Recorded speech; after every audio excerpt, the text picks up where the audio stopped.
Welcome back to the program, everybody. Would you believe it is already week 4 of the high school football season? Orchard Lake St. Mary's unbeaten, 3-0 overall, 2-0 in the Catholic League, and the Eaglets can score 41 in week 1, 42 in week 2, 49 last week over De La Salle. They're off and cooking. Catholic Central, the opponent this week, also 3-0 overall, 1-0 in league. They've gone north of 40 points twice already this season. So battle of unbeatens in week 4, drive to the game. We bring it to you every Friday night in partnership with WJR. And our good friend Giovanni Moceri is the host of Drive to the Game, and he previews this week's matchup for you now.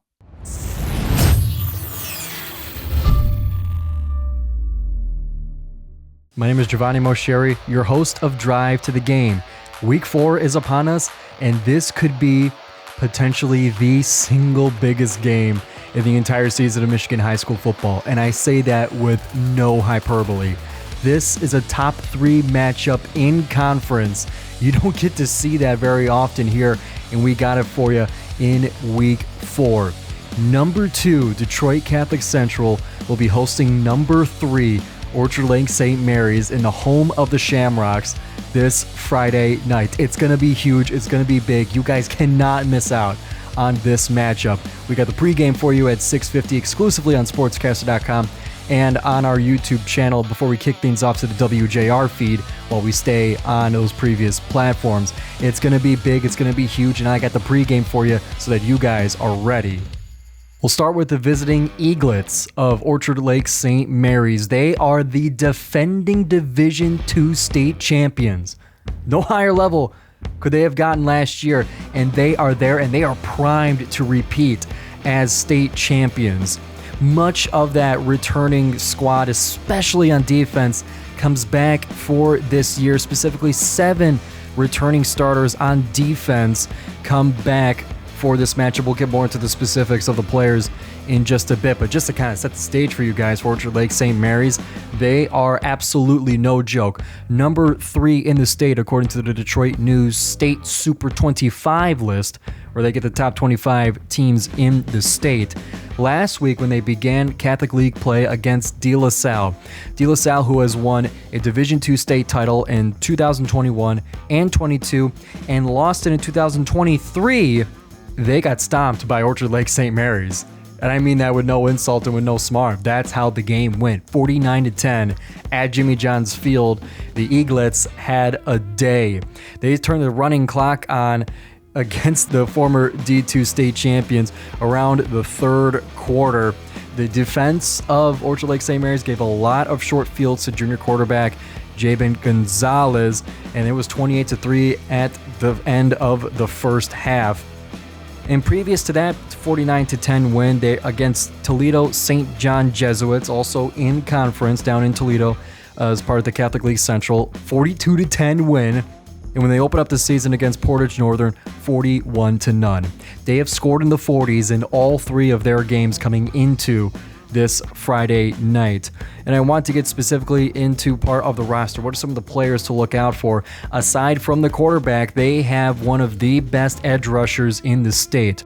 Number 4, senior defensive end Ryan Harrington, who is a commit to Wake Forest, had 3 sacks in just the first half of their game against De La Salle last week. And he was also a huge piece of that defense in the last year's state championship, where he had 2 sacks, 3 tackles for a loss, and a forced fumble at Ford Field against Byron Center. Ryan Harrington is no joke, and you got to keep an eye on him throughout the game to see what kind of havoc he wrecks. And we'll also go to the junior quarterback, Jabin Gonzalez, who was 5 for 6 passing last week against De La Salle, 196 yards, 3 touchdowns through the air, 2 on the ground in just 3 quarters of play. They had a day against De La Salle, and it's something that they were really excited to have, according to their quotes and comments after the game. So they are an absolute powerhouse coming into Novi to face the Detroit Catholic Central Shamrocks, who we'll get to now. The Shamrocks were picked to finish first in the Catholic League Central, according to the Detroit Free Press. They are trying to get back to their first Division I state title game since 2016, and they were just a field goal short against eventual champions Cass Tech in last year's state semifinal. So they want to get back to that, and a really good way to do that is to have some Division I talent. It's on both sides, but when you look at the Shamrocks, they have 3 Division I commits, and not just Division I, Big Ten commits. They have one going to Michigan State, one to Wisconsin, and another to Penn State, just as a decoration to the roster. Their head coach has just about 20 years of experience with DCC specifically, as he, as a player, Justin Casante, was a member of the back-to-back 97-98 state champion teams for Detroit Catholic Central. He returned as an assistant coach from 04 to 18, where he was also the JV head coach and defensive coordinator, got them to a state title in 2009, and he was hired back this time as the head coach in 2023. So he's got a lot of history with Detroit Catholic Central, and he brings a lot of that experience with this team this year. Going on to the games that they played so far, Clarkston Football North down in Ohio was one of their matchups that they played last week, 41-28 win. Previous to that, Toledo Central Catholic, 27-14 win. Previous to that, to open the season, 41-7 over Clinton Township, Chippewa Valley, where their star receiver shined. They have 2 brothers, the Gash brothers, but specifically Samson Gash is one who's been getting a ton of attention, not only from us here in the state of Michigan, but that at the college level himself. He is the commit to Michigan State University, and only at 6 foot tall, you wonder kind of how could he be the number 1 wide receiver recruit in the state of Michigan at a impressive, yes, but not earth-shattering height. Well, it's his speed that gets you. He is just simply one of the fastest guys in the state of Michigan, not only on the football field, but on the track. That's where the speed comes from. He was last spring's Division I 100-meter dash winner, setting a state record with a time of 10.41 seconds in the 100-meter dash. He is the fastest kid in the state. I said he was one of, but that defines the fastest in the state. He housed 2 touchdowns against Chippewa Valley in that opener, one of them on a punt and one of them as a receiving touchdown. And in that game, he had 2 receptions for 84 yards, an 11-yard rush before being taken out in the second half. He did that all in one half. Definitely keep an eye on Samson Gash as one of their receivers. In addition to their senior tight end commit to Wisconsin, Jack Jonda, as well as their junior quarterback, Duke Bonta. This team is loaded and worthy of the number 2 ranking this week in the state of Michigan. But there is hardly any tougher competition than number 3 Orchard Lake St. Mary's. The only one you could kind of argue would be number 1 Detroit Cass Tech.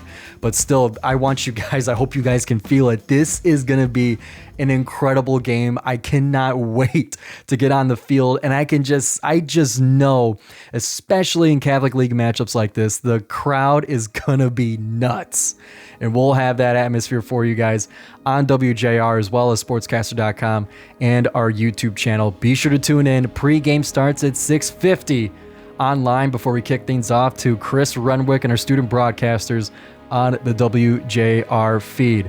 My name is Giovanni Moceri, your host of Drive to the Game, and I can't wait to see you in Week 4 as the Shamrocks take on the Eaglets in Catholic League action. All right, going to be another good one on Friday night. Eaglets and Shamrocks. Again, something's got to give this week. Top 3 matchup. Obviously pivotal here at the, basically the quarter pole of the high school football season, but compelling matchup certainly coming up this week. I want to thank Giovanni Moceri for jumping on. Again, tune into him beginning at 6:50 on Friday night for your high school football fix. Before we say goodbye this week, I do want to touch on Tigers baseball here just for a couple of minutes because there's an expression that Mickey Redmond has made famous over the years. Of course, Redmond, the analyst with the Detroit Red Wings, he said, "This is no place for a nervous person." And the Tigers came into tonight's game against Cleveland with the lead in the AL Central down to 5.5 games. And, I think there is a portion of the fan base that is a little bit nervous about how the proceedings have gone over the last, say, 2.5, 3 weeks. Tigers have only won 7 of the last 20 games. Meanwhile, Cleveland has won 15 of 20. So now it's down to an 11-game season, including tonight. And that's the way it has to be approached.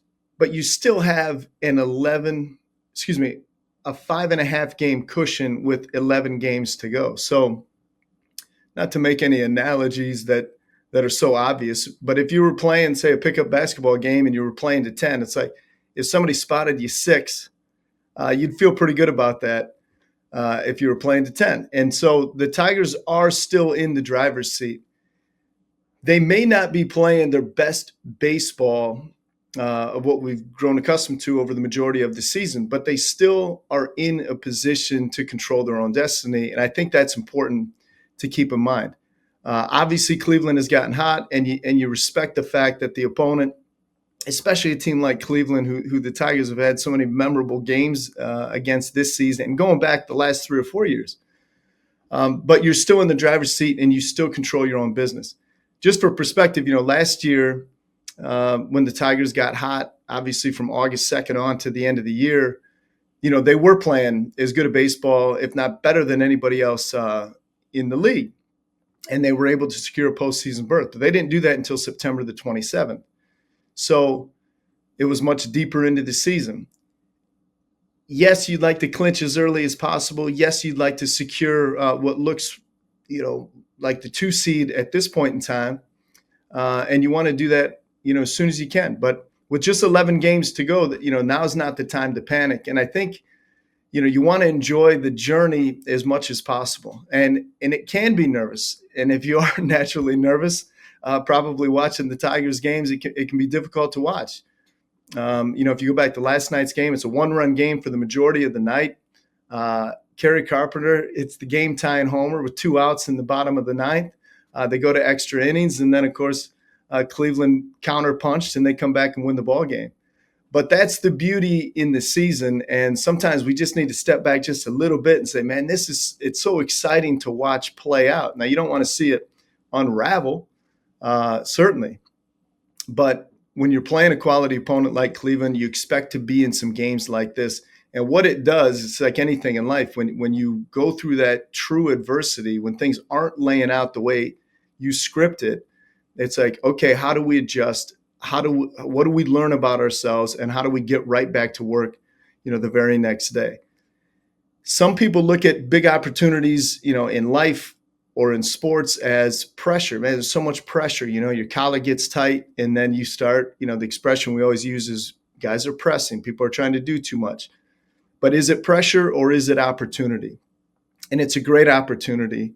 And I can tell you right now, if you ask the fans in Cleveland, would you rather, be 5.5 back with 11 games left in the season, including 5 against your division opponent, or would you rather be the ones that have the lead and now it's, okay, let's take care of business?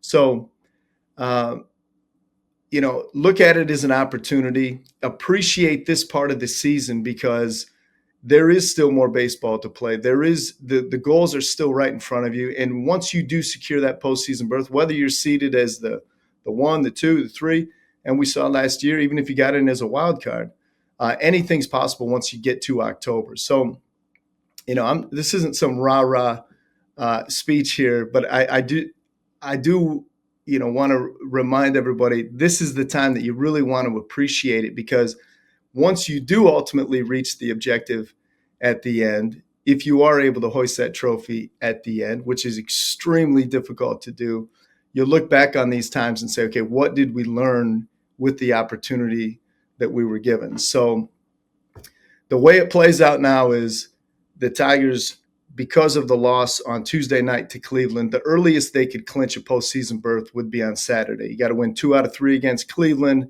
Now you're going to need some help from Cleveland losing some games. Beyond that, you got the Atlanta Braves coming in town this weekend, and those are going to be meaningful baseball games. It's the final homestand of the season. Then they go on the road to Cleveland, then to Boston. But again, the objective, the goals, everything's still right in front of you. And this is a special time. And I just think again, just important to remember, how difficult it is to try to get to the top. There is still time to kind of catch that second win, get back into playing really good baseball, clean things up. This game, more often than not, is won in the margins. And more often than not, the Tigers, with the way they play, with the pressure they apply, they have been able to win games in the margins. And there's no reason to believe that they have forgotten how to play winning baseball.